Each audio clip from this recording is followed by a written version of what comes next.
కేవలం 35 నుంచి 40 లక్షల ఇన్వెస్ట్మెంట్తో మనం ఈ పరిశ్రమను పెట్టినట్టయితే సంవత్సరానికి దాదాపు 70 లక్షల నుంచి 1 కోటి వరకు ఆదాయాన్ని పొందవచ్చు. నమస్తే ఫ్రెండ్స్, ఈరోజు మరొక కొత్త బిజినెస్ ఐడియాతో మీ ముందుకు వచ్చాం. ఈ ప్రపంచంలో అద్భుతమైన బిజినెస్ ఐడియాలని ఏదో ఒక సమస్యకు పరిష్కారం ద్వారానో ఆ పరిష్కారం యొక్క ఆవిష్కరణ ద్వారానో వచ్చినవి. అటువంటి ఒక అద్భుతమైన ఐడియానే ప్లాస్టిక్ వ్యర్థాలతో బ్రిక్స్ లేదా టైల్స్ తయారీ. ప్లాస్టిక్ వ్యర్థాలు అనేటివి మానవాళికి ఎంత ప్రమాదకరమైందో మనందరికీ తెలుసు.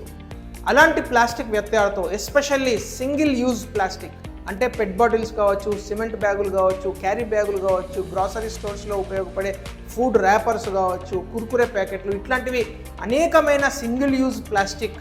అలాంటి సింగిల్ యూజ్ ప్లాస్టిక్ను బ్రిక్స్ తయారీ పరిశ్రమలో వాడడం అనేది ఒక అద్భుతమైన బిజినెస్ ఐడియా. ఈ ఐడియాను మీ అందరికీ ఎక్స్ప్లెయిన్ చేయడానికి మనము హర్యానాలోని జజ్జర్ ప్రాంతంలో మిస్టర్ రాజీవ్ రాణా గారి ప్లాంట్కి వచ్చాము. ఈ ప్లాంట్లో ఇటువంటి సింగిల్ యూజ్ ప్లాస్టిక్స్ను అట్లాగే మిగతా వేస్టేజ్ను కలిపి ఇలాంటి బ్రిక్స్ తయారీ అంటే ఇంటర్లాకింగ్ పేవర్ బ్లాక్స్ తయారీ పరిశ్రమను మనము క్లియర్గా చూద్దాం.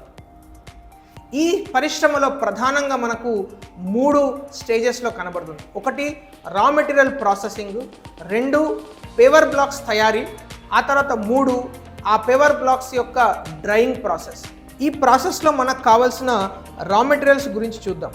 మొదటిది C&D వేస్ట్ అంటే కన్స్ట్రక్షన్ అండ్ డెమాలిషన్ వేస్ట్. మనం చూస్తూ ఉంటాం అనేక ప్రాంతాల్లో పెద్ద పెద్ద బిల్డింగ్ను కూల్చడం ద్వారా కొత్త బిల్డింగ్స్ కన్స్ట్రక్షన్ చేయడానికి కావాల్సి అలాంటి కన్స్ట్రక్షన్ డెబ్రీ అంటాం. ఆ కన్స్ట్రక్షన్ డెమాలిషన్ డెబ్రీని తీసుకొచ్చి దాన్ని క్రష్ చేయడం ద్వారా ఒక పౌడర్ ఫామ్లో మనకి ఇక్కడ అదొక వేస్టేజ్. ఆ వేస్ట్ను మేనేజ్ చేయడం కూడా చాలా కష్టమైన విషయం. రెండవ అత్యంత కీలకమైన మనం ఈరోజు the hero of the business idea is plastic waste, ముఖ్యంగా సింగిల్ యూజ్ ప్లాస్టిక్ వేస్ట్. ఈ ప్లాస్టిక్ వేస్ట్ పెట్ బాటిల్స్ కావచ్చు, సిమెంట్ బ్యాగులు కావచ్చు, ఫుడ్ ర్యాపర్స్, ఇట్లాంటివి మనము ఎక్కడ కలెక్ట్ చేస్తామంటే స్కావెంజర్స్ దగ్గర నుంచి కలెక్ట్ చేస్తాము, మున్సిపాలిటీ వేస్ట్ నుంచి కలెక్ట్ చేస్తాము, అట్లాగే వివిధ హోటల్స్ రెస్టారెంట్స్ ముందు ఉన్న వాళ్ళ చెత్తలోంచి కూడా వెయిట్ చేస్తాము. ఒకసారి మ్యానుఫ్యాక్చరింగ్ ప్రాసెస్ చూద్దాం. ఇప్పుడు మనం ఇందాక చూసిన ప్లాస్టిక్ బ్యాగులను లేకుంటే ప్లాస్టిక్ వ్యర్థాలను క్లీనింగ్ ప్రాసెస్ ద్వారా మనం క్లీన్ చేసి దాన్ని ఈ మిషన్లోంచి బయటకు తీసుకురావడం జరుగుతుంది. ఎందుకంటే ఈ బ్యాగులు మనము వివిధ ప్రాంతాల నుంచి కలెక్ట్ చేస్తాము, హోటళ్ళ నుంచి కలెక్ట్ చేస్తాము, చెత్త నుంచి కలెక్ట్ చేస్తాము, స్కావెంజర్స్ దగ్గర నుంచి కలెక్ట్ చేస్తాం కావచ్చు.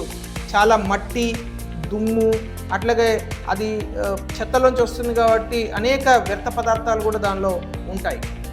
ఈ ప్లాస్టిక్ బ్యాగులను లేకుంటే ఈ ప్లాస్టిక్ వ్యర్థాలను మనం షెడ్డింగ్ మిషన్ ద్వారా షెడ్డింగ్ చేస్తాం. అంటే దాదాపు 2 mm × 4 mm సైజుకు మనము ఈ షెడ్డర్ ద్వారా షెడ్డింగ్ చేస్తాం.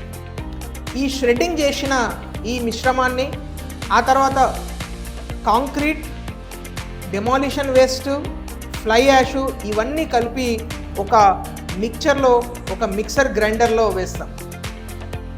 ఈ మిక్సర్ గ్రైండర్ నుంచి బయటకు వచ్చిన ఫైనల్ ప్రొడ్యూస్ను మౌల్డ్ ద్వారా, ప్లాస్టిక్ మౌల్డ్ ద్వారా మనకు కావాల్సిన షేప్లోకి దీన్ని తీసుకురావడం జరుగుతుంది.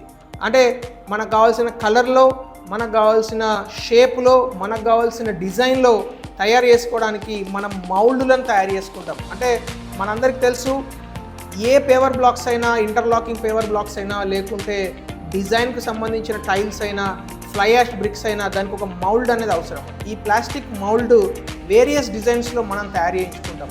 దానికి వివిధ కలర్స్ ఉపయోగిస్తాము, అట్లాగే వివిధ డిజైన్స్ ఉపయోగిస్తాం. ఇలా తయారైన ఫైనల్ మౌల్డ్లో ఏదైతే ఉందో అది దాదాపు 28 days ప్రాసెస్ అయిన తర్వాత మనం దాన్ని ఉపయోగించుకోవడానికి వీలేదు. ఇలా తయారైన బ్రిక్స్ ఆర్ ఇంటర్లాకింగ్ టైల్స్ ఒక్కసారి మౌల్డ్లోంచి బయటకు వచ్చిన తర్వాత దాదాపు 28 days దానికి క్యూరింగ్ మిగతావన్నీ చేసిన తర్వాత మనకు అవి ఉపయోగకరంలోకి వస్తాయి. థర్డ్ ఇంపార్టెంట్ పాయింట్ పెట్టుబడి, ఇన్వెస్ట్మెంట్. ఈ పరిశ్రమ ఒక స్మాల్ స్కేల్లో తయారు చేయడానికి కేవలం 35 నుంచి 40 లక్షల పెట్టుబడి ఉంటే సరిపోతుంది. 35 నుంచి 40 లక్షల పెట్టుబడిలో 25 నుంచి 30 లక్షల క్యాపిటల్ ఇన్వెస్ట్మెంట్, అట్లాగే ఒక 15 to 20 lakhs వర్కింగ్ క్యాపిటల్ అవసరమవుతుంది. 4వ అంశము ఈ పని చేయాల్సిన మనుషులు, మన మ్యాన్ పవర్. సో మనకు సంబంధించిన ఎవరైతే ఎంప్లాయీస్ ఉంటారో, మ్యాన్ పవర్ ఉంటారో వాళ్ళకు చాలా క్లియర్గా ట్రైనింగ్ ఇవ్వాల్సి వస్తుంది. ఎవరైతే ట్రైన్డ్ మ్యాన్ పవర్ ఉంటారో, ఎందుకంటే ఈ మౌల్డ్లో దాన్ని వేయడం కావచ్చు, లేకుంటే మిశ్రమాన్ని తగిన నిష్పత్తులలో తగిన రేషియోలో మిక్స్ చేయడం కావచ్చు, ఆ మిక్సర్ను ఉపయోగించడం కావచ్చు, ఇవన్నీ కూడా trained man power, skilled man power మాత్రమే ఉపయోగిస్తాం.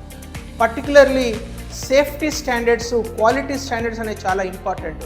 ఎందుకంటే ఈ మ్యాన్ పవర్కు వాళ్ళకు షూస్ కావచ్చు, గ్లౌజ్ కావచ్చు, హెల్మెట్లు కావచ్చు, ఇవన్నీ ఖచ్చితంగా ఉపయోగించాలి.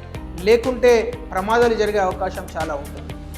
అట్లాగే ఈ ప్లాంట్ పెట్టడానికి ఎంత స్థలం అవసరమవుతుంది? ఎంత స్థలం అంటే దాదాపు 1 ఎకరం ల్యాండ్లో మనము 2 రకాల పరిశ్రమలు పెట్టుకోవచ్చు. ఒకటి బ్రిక్స్, ఫ్లై యాష్ బ్రిక్స్, అట్లాగే రెండోది ఈ టైల్స్కి సంబంధించింది. సో బ్రిక్స్ ఎందుకంటే ఎక్కువ ఉపయోగపడేది బ్రిక్స్ కాబట్టి మనము దాదాపు ఒక 100 యూనిట్ల ప్రొడక్షన్ చేస్తే కెపాసిటీ ఉంటే దానిలో ఒక 70 యూనిట్ల బ్రిక్స్ ఉంటాయి, మిగతా 30 యూనిట్ల ఇంటర్లాకింగ్ టైల్స్ ఉంటాయి. Final marketing, customer. ఎందుకంటే ఇలాంటి పరిశ్రమ ఎక్కువ కన్స్ట్రక్షన్ యాక్టివిటీ జరిగే స్థలాలలో, ఎక్కువ పెద్ద పెద్ద బిల్డింగ్స్ కట్టే ప్లేసెస్లో, ఇలాంటి ప్లేసెస్లో ముఖ్యంగా సిటీ, అర్బన్, సబర్బన్ ఏరియాలలో ఇలాంటి పరిశ్రమ పెడితే ఖచ్చితంగా సక్సెస్ కావడానికి అవకాశాలు ఎక్కువ ఉంటాయి. ఎందుకంటే కన్స్ట్రక్షన్ యాక్టివిటీ సిటీలలో ఆగే అవకాశం లేదు. కంటిన్యూస్గా రెసిడెన్షియల్ బిల్డింగ్స్ కావచ్చు, కమర్షియల్ బిల్డింగ్స్ కావచ్చు కడుతూనే ఉంటాము. సో వీటన్నిటిలలో కూడా ఈ పేవర్ బ్లాక్స్ ఉపయోగిస్తారు, ఇంటర్లాకింగ్ టైల్స్ ఉపయోగిస్తారు, అట్లాగే బ్రిక్స్ ఉపయోగిస్తారు. ఈ అన్నీ కూడా మనము మన ప్లాంట్లో తయారు చేసి ఇలాంటి కన్స్ట్రక్షన్ అండ్ బిల్డర్స్కు మనం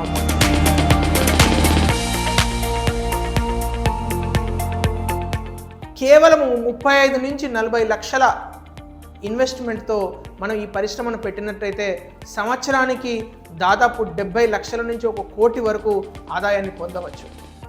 ఇలాంటి మరిన్ని వీడియోల కోసం మా ఛానల్ సబ్స్క్రైబ్ చేయండి, మమ్మల్ని సోషల్ మీడియాలో ఫాలో కండి, మా వికసిత్ భారత్ ఆంటర్‌ప్రెన్యూర్స్ నెట్వర్క్లో చేరండి. అందరికీ నమస్తే.